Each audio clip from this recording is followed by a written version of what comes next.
కూటమి ప్రభుత్వం ఎన్నికల సమయంలో ఇచ్చిన హామీలను అమలు చేయాలని డిమాండ్ చేస్తూ అన్నమయ్య జిల్లా లక్కిరెడ్డిపల్లిలో వైఎస్ఆర్ కాంగ్రెస్ పార్టీ ఆధ్వర్యంలో నిరసన కార్యక్రమం నిర్వహించారు.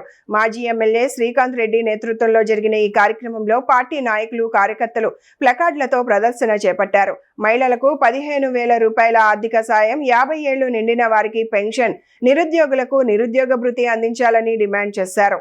ఈ కార్యక్రమంలో ఎంపీపీ సుదర్శన్ రెడ్డి, వైఎస్ఆర్సీపీ ప్రజా ప్రతినిధులు, పార్టీ శ్రేణులు పెద్ద సంఖ్యలో పాల్గొన్నారు. మహిళలందరికీ ఉచితంగా అన్నాడు, అన్ని బస్సులు ఫ్రీ అన్నారు. కొన్ని బస్సులు మాత్రమే కేటాయించడం జరిగింది. అన్ని బస్సుల్లో ఫ్రీ లేదు. ఆ బస్సులు ఎక్కాలంటే పాపం మహిళలు చాలా మంది ఇబ్బంది పడతా ఉన్నారు. ఇప్పుడు గంట సేపు వెయిట్ చేయాలా. బస్సు ఎక్కాలంటే కింద మీద పడి బస్సు ఎక్కితే సీట్ ఉండవు, దానికోసం కొట్టుకుంటూ అన్ని బస్సులు ఫ్రీగా పెడితే చాలా బాగుంటుందని తెలియజేసుకుంటున్నాం.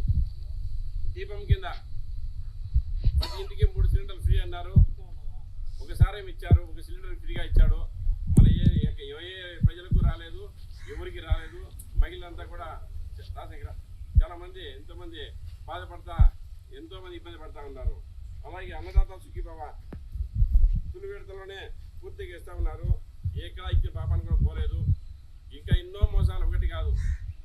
వాళ్ళు చెప్పిన పథకాలు ఏవి కూడా లేదు. రైతులకైతే ఏమీ లేదు. ఆరోగ్యశ్రీ హాస్పిటల్ ముందేసుకుంటారు పాపం పరిస్థితి. రాజశేఖర్ పెట్టిన 108, 104 వెహికల్స్ కూడా పోయే పరిస్థితి లేకుండా పోయింది. అలాగే ఎన్నో స్కీములన్నీ కూడా మోసం చేయడం జరిగింది. కాబట్టి 2 ఏళ్ళు పూర్తి చేసుకున్న సందర్భంగా ఏ ఒకటి అమలు చేయలేదు. కాబట్టి దాని నిరసనగా మనం అందరం కూడా రోడ్డు ఎక్కాల్సిన పరిస్థితి ఉంది.